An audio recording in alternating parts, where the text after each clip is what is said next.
Head of Policy and Public Affairs at the National Churches Trust, an organisation that we like to think of as a friend of Save the Parish, because we both share the same aim to make the churches of this country flourish by their upkeep and their mission. Obviously, Eddie's organisation is much broader than just the Church of England's buildings. It's all the religious buildings in this country. But it's a wonderful organisation, which he, I'm sure, will tell us more about. When I'm feeling rather depressed, I look up their website and I look both at their wonderful reports, but also at their Church of the Week, where you can read about the latest work that they have been doing in the most wonderful buildings that serve our nation. So I ask you to welcome Eddie, who will talk to us about the work of the National Churches Trust.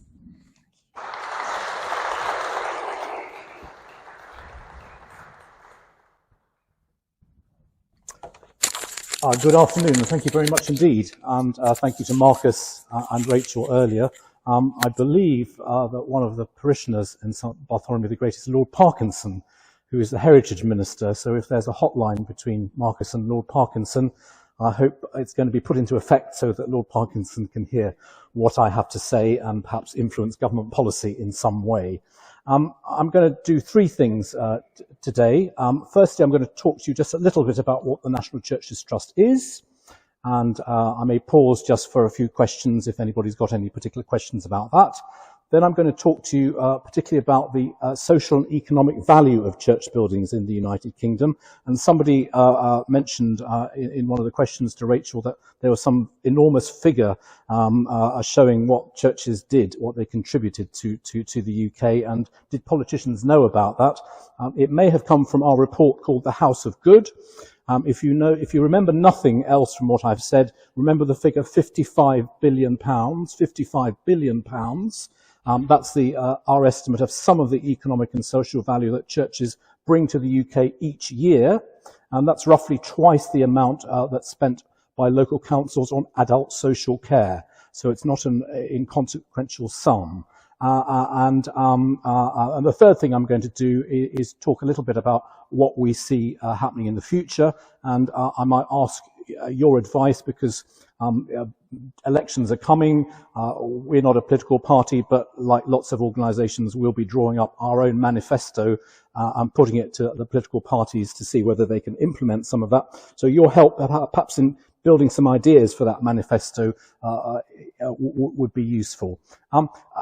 We're an organisation that is particularly concerned about church buildings.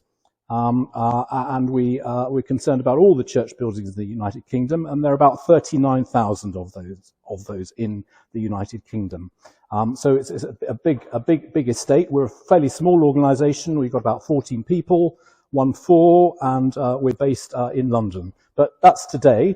Where we come from, if we cast our minds back to the early 19th century, the French Revolution, Napoleon, the growth of the industrial working class, as perhaps it was called then, and the threat to a civil order, I suppose, and people really worried about revolution, including Wellington and other leaders. And based on that, two things happened. I'm not saying those are the only two things that happened. One thing that happened was the National Society for the Promotion of Religious Education was set up by the Church of England, and that was the sort of precursor to Church of England schools as we know them today. And the other thing that was set up was something called the Incorporated Church Building Society, the ICBS. It's one of our predecessor charities, set up in 1818, and it's interesting to see the change in the charities from the Incorporated Church Building Society through to the National Churches Trust. The Incorporated Church Building Society wanted to have more churches and larger churches. And it paid for the expansion of hundreds of Church of England churches throughout England, and particularly in cities where the sort of threat also not just from revolution, but from rival denominations, the Roman Catholic Church, the Methodists. Church of England was rather worried about what was happening, so they built new churches, they expanded existing churches, and one thing they did was they provided free pews. And one of the sort of catch lines for the ICBS was free pews for all. That may have been a bit of a threat to the funding of churches, because quite a lot of churches made a bit of money from renting out pews. But nonetheless, it did expand churches. And sometimes when people come to a large Victorian church and look at it, they think, my goodness, wasn't the church wonderful? So many people in those churches. Whether those churches are ever full or not is hard to know. There's a lot of academic debate. They may have built them too large, and they never really were as full as they hoped them to be. So that was the Incorporated Church Building Society. That went on actually as an organisation until about the 1980s, when it was dissolved and incorporated into our second charity, which was called the Historic Churches Preservation Trust. That's fairly easy to understand what that's about. It's about preserving historic churches. And that was set up in 1953. That was a charity particularly devoted to putting money into repairing church buildings. Coming out of the Second World War, coming out of the Depression in the 1930s, also coming out of the end of sort of tithing and parish rates, the condition of a lot of Church of England buildings was pretty atrocious. A lot of them had been bombed. And so the Church of England, in its wisdom, set up a commission. The commission, surprise, said another organisation needs to be set up to raise the money. Church of England is going to put the money there, but this other charity, the Historic Churches Preservation Trust, will raise £10 million in the next 5 years to repair as many churches as possible. The Queen became the patron of the charity, and the Duke of Edinburgh as well. They were very active supporters, and the great and the good were all trustees. The Governor of the Bank of England, Winston Churchill, in fact, prime ministers were trustees until 1976. So I'm not sure whether Harold Wilson or Jim Callaghan then didn't want to be a trustee anymore.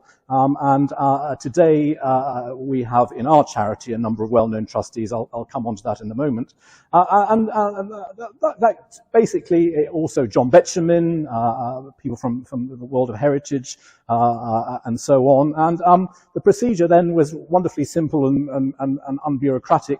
Basically, you wrote in, you asked for an amount of money, and the trustees gave everybody roughly the same amount of money, which was very small. So there was not many form fillings. You wrote in, you got £5 or £10 or whatever the amount was for that year. And that went on until 2007, when so we're moving from the Incorporated Church Building Society, new churches and bigger churches, then the Historic Churches Preservation Trust. Let's preserve and maintain the heritage of the buildings we have now, to 2007, the National Churches Trust. Sounds a bit like some sort of government department, but it isn't. It's a bit more opaque in terms of what it's meant to do. But we have two things that we do. One is to look after the heritage of church buildings. The other is to promote the cause of church buildings, because they're undersung, they're underappreciated, and they're underfunded. So that's what we are, the National Churches Trust. Our main task is funding. We don't receive direct funding from the government or any of the denominations. We give around £2 million a year in grants. Any church, listed and unlisted, unusual for a heritage organisation to fund unlisted churches, anywhere in the United Kingdom can apply. We have large, small and medium grants, a lot of them repairs, also maintenance. If you are a PCC member, small maintenance grants are quite useful. You don't have to wait long to find out whether you've got one. £5,000 to fix your gutters or to do a bit of sort of lime mortar repairs, that sort of thing. So we give grants, and we raise the money from our friends, from legacies, and from other trusts and foundations like the Pilgrim Trust, the Wolfson Foundation. They give us money, and we're the sort of experts, and we then decide which churches should get it. We give around 250 grants a year, about £2 million a year. So do look us up on the internet, National Churches Trust, and if your church needs some money, do apply, and it's a relatively simple way of applying. We do have some well-known people supporting us. Hugh Edwards, Bill Bryson, and one person who sprung to mind when I saw the pulpit and the organ, Michael Palin. There are lots of uses for churches, and one of them is starting Michael Palin on his theatrical career. He grew up in Sheffield. His father was a church organist. He used to go along as a sort of young boy, let's go to the church with Dad, and he used to stand in the pulpit and pretend to be a vicar. He'd do sermons. But then as he grew up, he thought, well, being a vicar is not for me, but he got his thought that I can, talk to an audience and entertain them from going to church to hear his dad play the organ. So lots of uses for churches, one of them creating a wonderful national institution like Sir Michael Palin. Just reflecting a little bit on what Rachel was saying, churches open, closed. I didn't know that this church would have closed about 10 or 15 years ago had it not been for the determination of the vicar and the community to keep it open, and the Heritage Lottery Fund to pay for the roof. That's one example. I can name more. Hull Minster also was threatened with closure. It's now a thriving church, and we recently gave a grant to a church about 20 miles from the centre of Norwich. It almost closed in the 1970s, a very small village. No one's living here anymore. They applied for a grant because they needed to put in a toilet and a kitchenette because they built a new housing estate. No one could have predicted that 30, 40 years ago, and now there are more people coming into the church than they ever thought possible. So, if churches are made fallow, that's much better than closing them, because you don't know what's going to happen in 10, 20, 30, 40 years' time. So it's very important to keep them open. So that's a sort of quick sort of spin through of what the National Church is, and what we really want to do is to keep as many churches as possible in good repair. We're concerned with the buildings, and if they're in good repair, then we want them to be open, and open for worship, as well as other things, and being used for whatever purpose the congregation or the vicar thinks that church should be put to, in addition to worship. Because there are still some churches, we don't give them a grant that only open, for an hour on a Sunday, and then it's closed the rest of the time. Sometimes it has to be, but it's not to be desired that the building should be closed. So good repair, open, and being used. Now, has anybody got any sort of questions about the National Churches Trust or the history? If anybody has, put a hand up now, or save it till the end. But I hope I've sort of explained roughly what we do, and I made a plug for our grants. And I'll just say that you can become a friend. And it's £40 a year. Look on our website, and you get all sorts of things. We do, as I'm sure Save the Parish does as well. We want to grow our membership so that we can be a more effective lobbying organisation. Money, buildings. The two things go together. Buildings need money. The good news is that most churches manage to raise a good deal of the money themselves. It's the congregation that really starts the fundraising, and quite often, puts in a good 50% of the costs of a major repair. That could be through asking parishioners or the local community, and also drawing on reserves if you have them, taking out a loan. Congregations are very generous when it comes to supporting their church building. But normally you can't find all the money yourselves. Government has a very important role to play here. Church of England may also have a role to play here in terms of providing money for its buildings, which it doesn't really do. But government also has a role to play. And government, if you want to make the case to government, you have to provide them with figures on a page that the Treasury will understand and think, yes, that's important. We think that this is something that we should fund because there's some payback or there's an investment that produces some return for society. It's very easy to say something like church. People always do. Churches are really valuable. So valuable. Churches are so essential. They're valuable. But that's just a word. The Treasury and government want to see what that value is.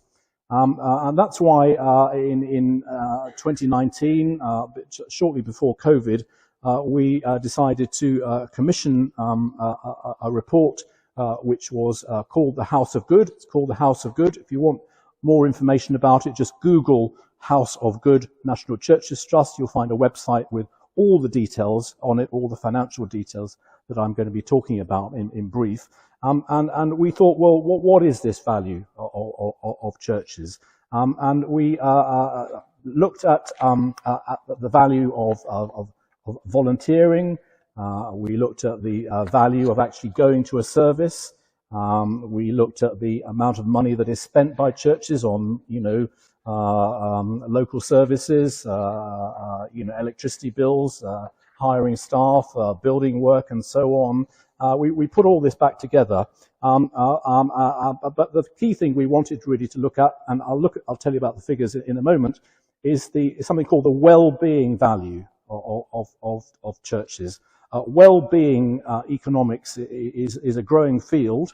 Quite often things are measured on, things like gross GDP, gross domestic product, or how much do people earn. But you can also put a well-being value on things, and that's increasingly important in government making decisions about things. So we sort of looked at what the well-being value of church buildings is. As we know, it varies from church to church, but in the past, churches have always been at the centre of communities. They used to run schools, they used to be important for hospitals, they've always run charities, and today, as Rachel explained, church buildings are home to lots of different community services. There was a report that came out recently called the Bloom Report, which was looking at does government do God? It has a diagram there, and I won't list all these things, but these are some of the things that happen in places of worship or churches: lunch clubs, food banks, village fetes, street pastors, holiday clubs, dementia cafes, drug and alcohol support, sport activities, prison chaplaincy, etc., etc. Lots of things happen because that building is there. Because that building is there, and it attracts people who may be Christians, they may be there to worship.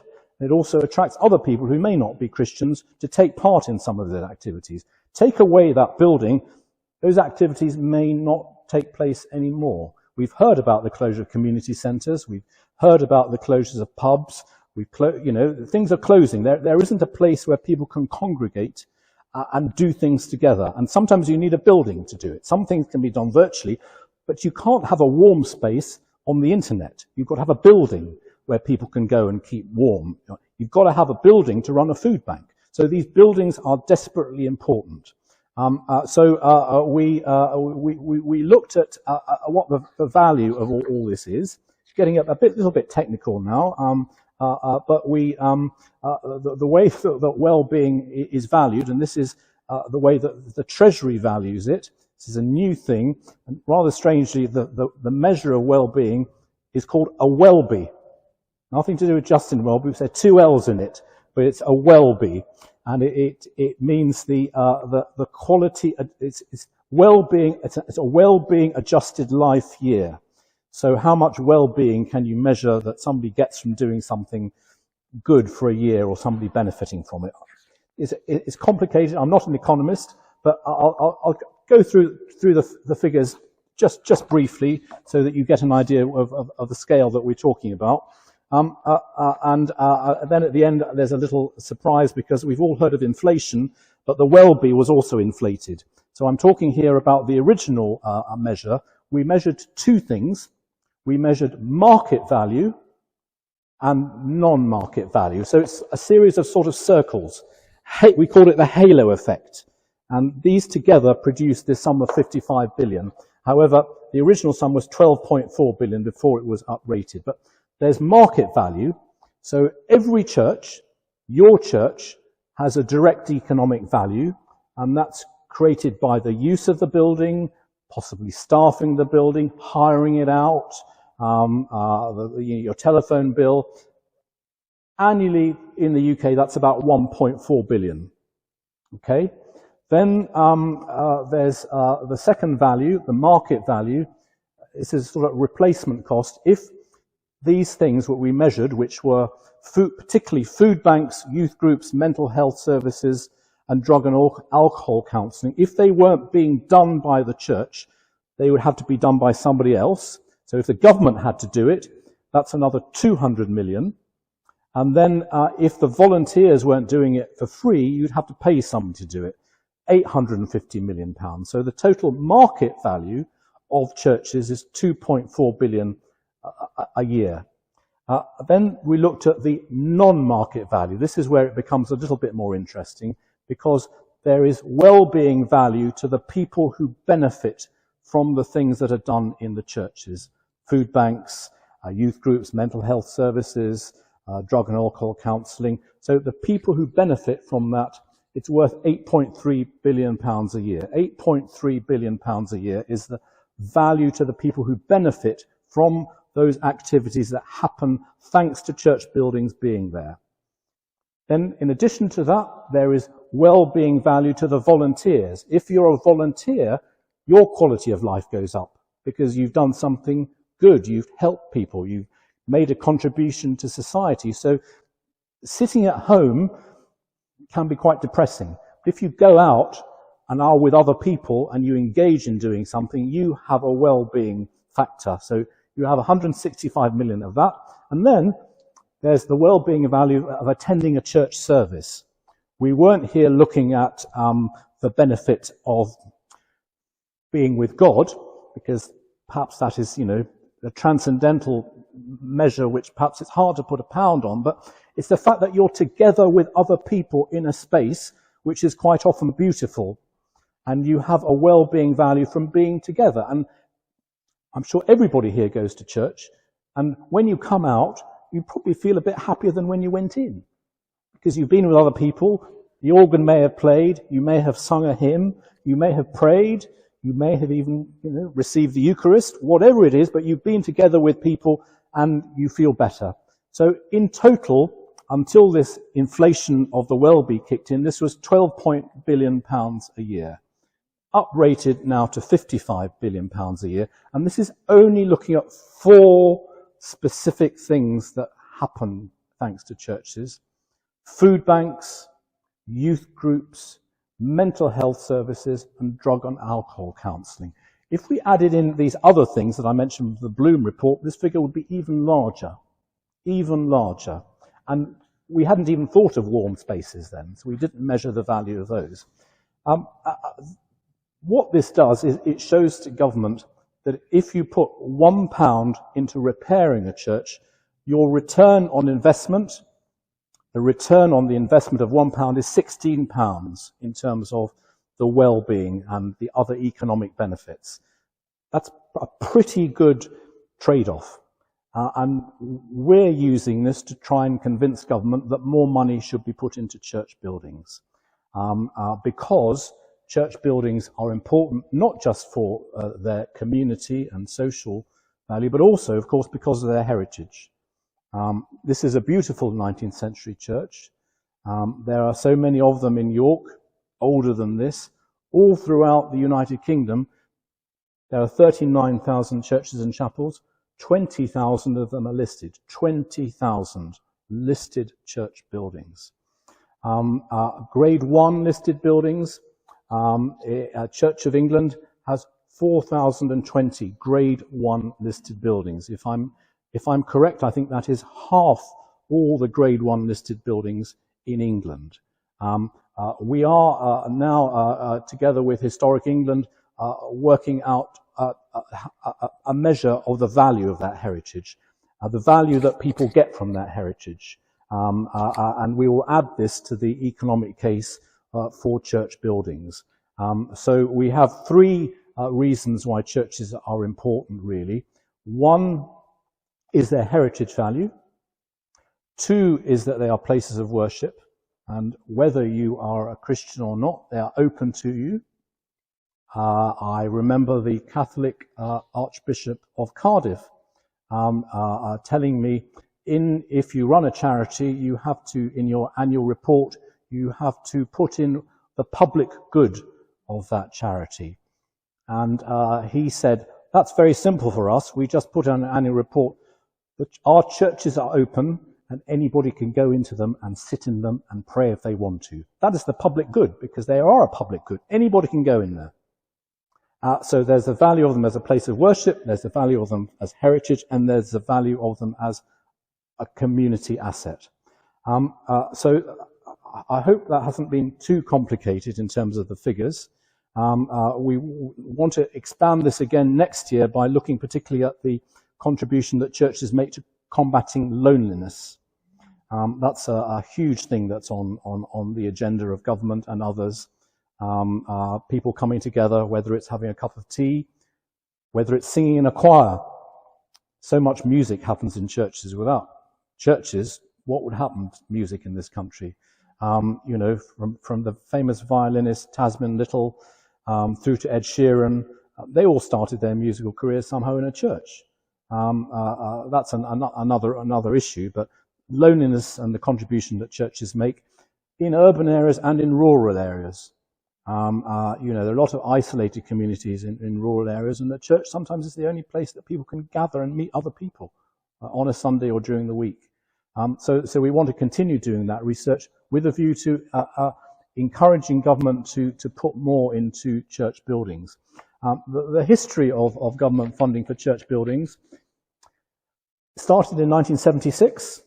If anybody goes to Hyde Park or Kensington Gardens more accurately, if you look north, now I've completely forgotten the name of the church, but there is a spire sort of around the Lancaster Gate area of London. If you look north from Hyde Park, not Kensington Gardens, you see a spire, and that's all that's left of the church, because the rest of it was pulled down because it was deemed to be in a dangerous state. No money was forthcoming.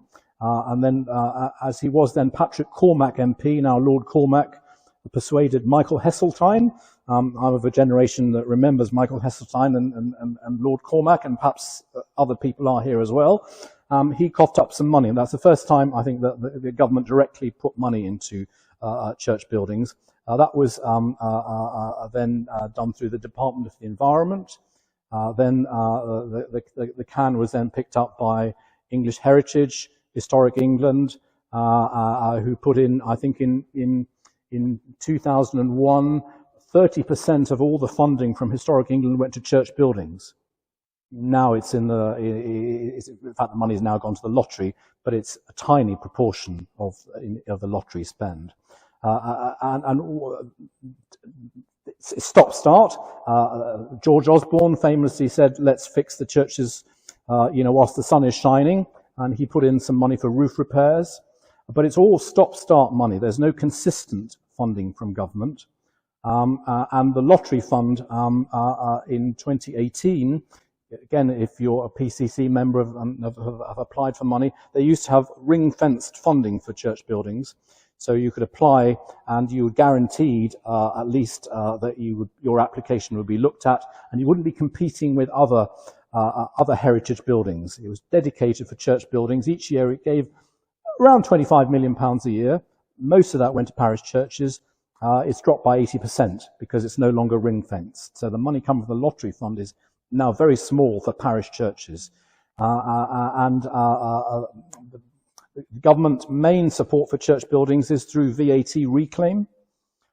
So if you carry out a repair, you can reclaim 20% of that expenditure in getting your VAT back. That's the only consistent form of funding, but it's not really funding. It's sort of giving you back money that you would have spent. It's not sort of direct money. We together with Historic England and others, are trying to sort of build a business case to show Historic England, the Lottery Fund, the government, anyone who is in a position of having some, levers on the money pot to come up with more money for church buildings, because they are so important in terms of their value and their heritage and so on. And all of you can play a part there as well. There is a general election coming up. Write to your MP. This is, post bags is something that MPs do take seriously. Make the case for church buildings and the fact that they need funding, because without a roof, your church isn't going to be in the future. I'll carry on, perhaps now just talk to you a little bit about what we see as being important for the future, and then perhaps you can tell me whether you think these are the right things that we should be doing. We see church buildings as being the biggest heritage challenge facing the UK, because there are so many of them. They're so beautiful. There's one in every village, town and city. It's a huge challenge. The Church of England said it has a funding backlog for its buildings of £1 billion over the next 5 years. £1 billion? A lot of money. £1 billion. So we think there's no bigger issue facing the UK than the future of its churches. So number one, we want to see much more funding for major capital repairs. 900 listed churches are on the Heritage at Risk Register, and there's been 900 for at least the last 10 years. Each year about 10 come off and 10 get put on, but there's certainly a core of about 800 that are just stuck there, and they're not getting any better. So government must take a lead in providing some of that money. We want to promote cultural change in public authorities by showing people, particularly in local government as well as central government, that church building is so important. Nowhere was that more evidence than during the pandemic. Although, controversially, Church of England didn't want its churches open for part of the pandemic. They were, of course, in use later on as vaccination centres. And churches also, provided the people on bicycles to go and take prescriptions to people. So that was very positive for churches and their relationship, particularly with local government, which can be sometimes a bit tense, both on the parish and the metropolitan level, because they don't understand one another. They may be secular.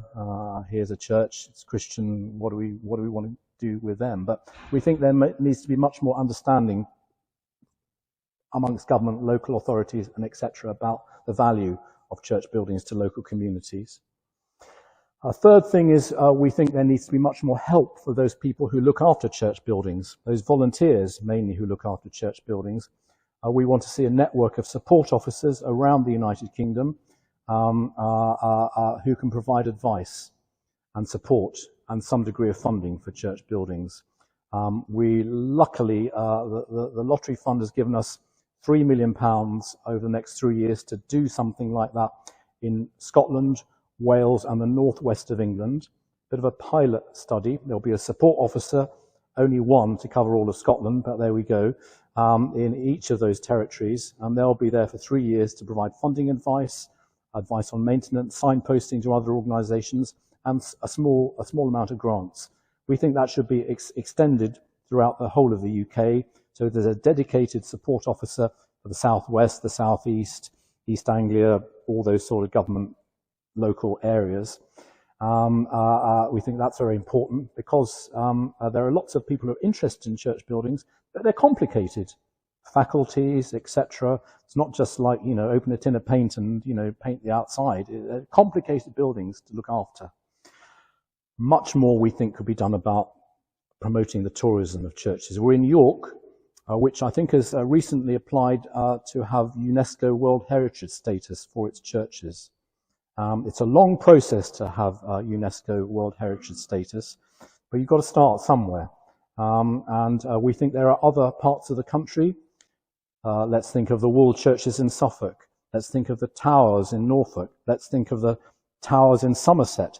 There are churches in the Lake District. There are also geographical areas that are worthy of international UNESCO status. We've got to work with local authorities on that, but also a task force should be set up to look at how more people can visit churches and understand churches. Sometimes people don't know what the things are in a church. Religious literacy is not what it used to be, but they are major attractions. Getting people into a church means more people appreciate them. They might tap on the contactless donation terminal. They may even become a friend of that church. It's getting more people into those buildings. And then the final one really is that churches do really need to be open and accessible. And that's, I've noticed the ramp outside here, making sure that people can get in. There are loos and kitchens where necessary and where possible. Sometimes people are reluctant to open their churches, sometimes because they're scared of, people stealing things. But actually, ecclesiastical insurance say an open church is safer than a closed church. Although there have been some terrible reports recently in the papers about people breaking in. There was one where, I think it was in Devon, where, I think they tried to drill through the safe, and that didn't work, so then they brought some explosives and blew it up, and they stole £30,000 worth of silver. The lesson there is if you have a safe, maybe don't keep it in your church, keep it in another building.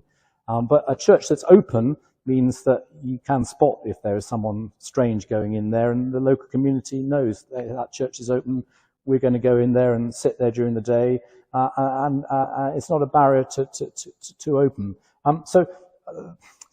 Really, this is a challenge to us as the National Churches Trust. We're a small organisation, as I said. It's a challenge to you as Save the Parish. It's a challenge to the whole heritage sector. It's a challenge to all the 60+ million people who live in the United Kingdom.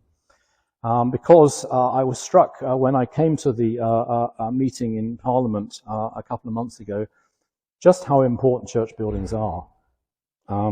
Because they are our past, all our pasts. We live in communities, and they tell the history of those villages, towns, or cities. They're civic places quite often. They're our past. We don't want to lose our past. They're also our present. Certainly want to have them here in the present. So we're as Rachel was saying, they're perhaps the one place that we feel a sense of community within today's world. So not only they're our past, but they're our present, and we want them to be our future. 2,000 years of Christianity, we want them to be there for another 2,000 years. Past, present, and future is universal. So it's a message to me, to you, to the whole of the United Kingdom to take these buildings seriously, because without them, where would we be?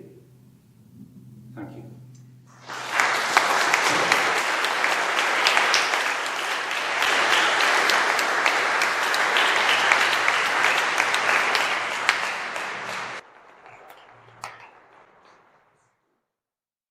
Thank you, Eddie. That was so encouraging. And we are so grateful for the work that you do. Can I invite people to ask questions or make comments? I can see a hand going up right there, Clive, if you would like to turn yourself around.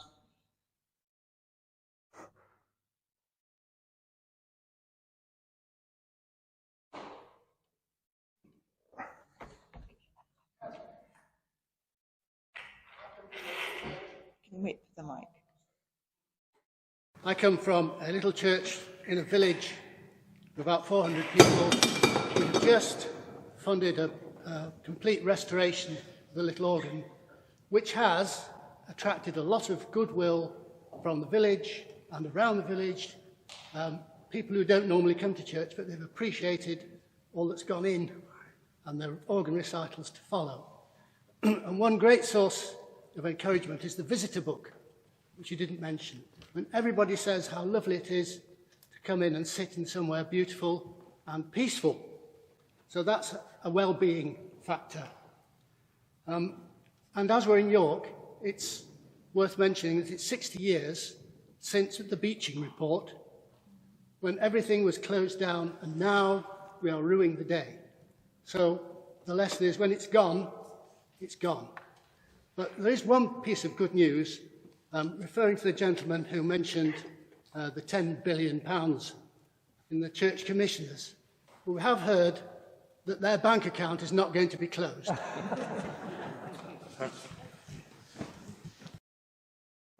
I'll just come back on that briefly. Measuring the number of people who come into parish churches, it's important actually, because cathedrals, we know how many people visit them because they pay, you have to pay to go in, so they have a sort of financial transaction. But it's very hard to actually estimate how many people come and visit the church all year round. So visitor books are great, but certainly not everybody signs them. We have tried putting in digital counters in some churches, which allows them to have a sort of pretty much more sort of a real number. And quite often the vicars are surprised that so many people actually come into the church because the vicar's not there all the time. And that helps because you can talk to, the tourist authority or even the diocese, how many people have been in our building this year. So measuring the number of people as well as the positive comments they have to make is important. Emma. Thank you, Eddie. It always used to be, I haven't checked, one of the central principles of historic England that the best way to preserve the building was to keep it in its original use. I don't know if the National Churches Trust has a policy of that, but I certainly think that for many churches, going down from a weekly service to an occasional service means the building is used less, the congregation is drifting away, they're detaching from it. Do you see a real risk of that? Well, the point was that Historic England say that the best use of a building is, what was the phrase you used? You best preserve a building by keeping it in its original use. Well, I agree 100%. The thing I would add to that is that if a church isn't used on a regular basis, things start to go wrong because it's not heated, it's not ventilated. People don't keep an eye out for things coming down from the roof. Pigeons can start roosting. I won't mention bats, but birds can come in. So and if people drift away, the number of people who can look after the building drops. So I think regular use is important for whatever that use is, whether it's for a service every Sunday or every other Sunday or once every month. Far too little if it's once a month. But there are other uses it can be put to as well. Yes. At the back, Clive. I take the point. I think we're all on the same side here. But the purposes for which churches were intended until comparatively recently was actually much, much wider than the business of worship. If you had a village church or in a market town church, it would be used on a wet day as an indoor trading space.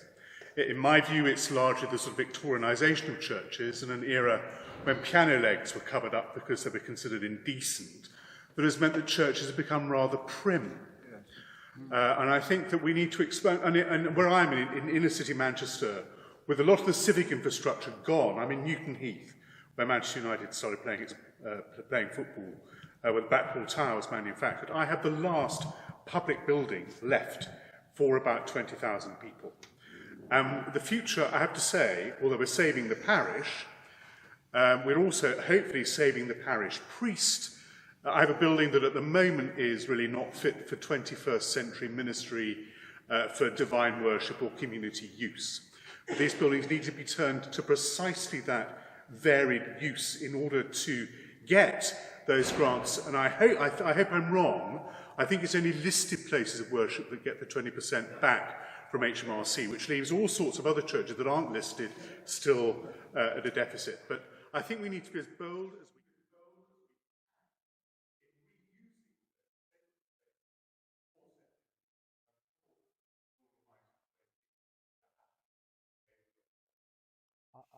I think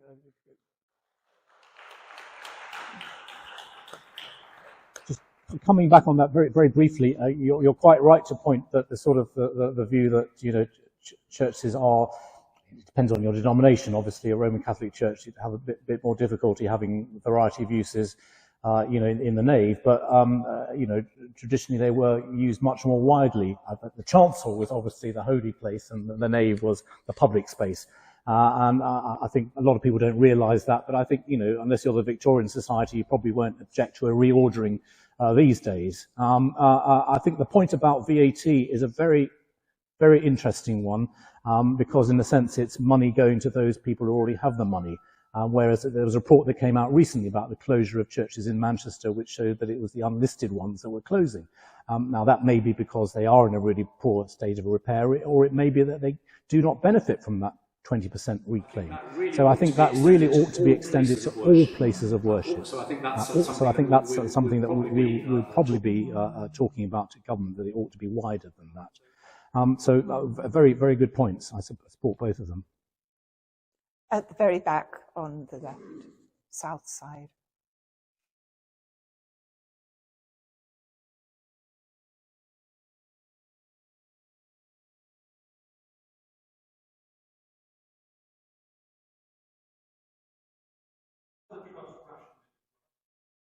How do we ration our grants?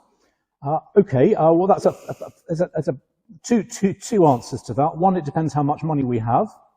In an average year, we have about £1.5 or £2 million that we can award in grants, and that's probably around 250 grants a year. Depending on how many applications we have, we may have twice or three times the number of applications as grants that we can actually award, depending on how much money we have and how many grants come in. On a purely practical note, if you're asking how you can make a successful grant application, a couple of things to bear in mind.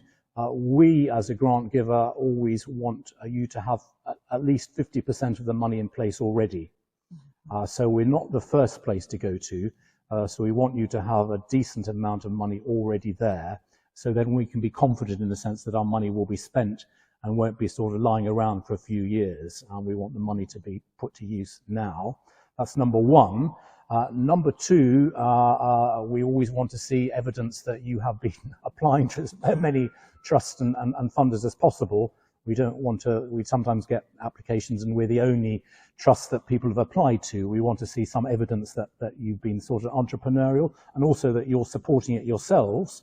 I mean, there are cases where we see the accounts of a parish, and it's clear they've got substantial reserves, but they're not putting any of that towards the project or the repair. So we want you to be putting some of your money forward.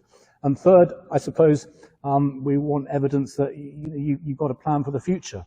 You are looking to make wider use of it. You are trying to engage more members of the community in it. You're not, in a sense, just getting the money for business as usual. So I hope that's a sort of practical answer if you're applying for a grant. And it's very hard. I mean, our grants committee, who in fact they're meeting today, will have to, reject, 2/3 of the applications that are in front of them. But you can have a second chance. Sometimes we do say, well, that was an interesting application, but if you did this, we might look on it more favourably. I will say that we are a small funder, and again, I'll go back to the lottery fund. The amount of money they're giving is small, which means that we are actually seeing fewer applications, because you've got to have that sort of £500,000 from the lottery fund for your roof, and then you'll find the other £100,000 or £200,000 from other funders, including us. But if you haven't got that substantial down payment from the lottery fund, you can't start, really. That's the problem. Still, I'm not sounding as though I'm just always saying the government does nothing. The Heritage Stimulus Fund, which came after COVID, which went to quite a lot of organisations,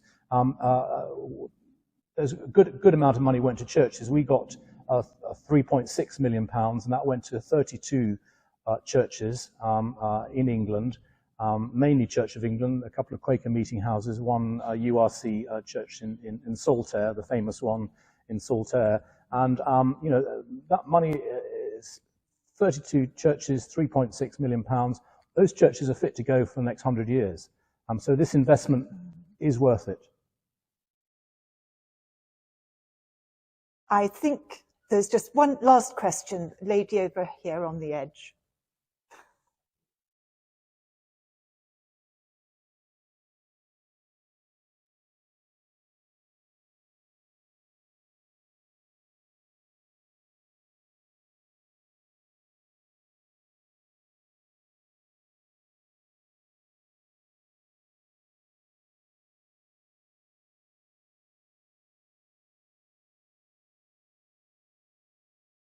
I was in a very rural church in Bromsbarrow Heath.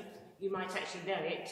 We have a wonderful Kemp window, but we also had a shingle tower and a chancel roof with Cotswold tiles, all of which were broken and getting ingress and water. We applied, after raising half the money ourselves, we applied to you and you gave us the other half. Thank you very much. And you said it was an easy application. It wasn't, but never mind, we got the money. So thank you very much. But now I've moved over to Bedfordshire from where I was before, and I wanted to know that the Friends, if they raise money, do you ever match it? So you mean, well, the Friends have raised, you know, £50,000, would we match it? We'd have to make an application. We wouldn't match it in, you know, probably not, I think is the answer. We would give however much we thought you were worth. We wouldn't sort of give 50 to add to the 50. We'd give, you know, 15 or something like that. That's just the reality of it.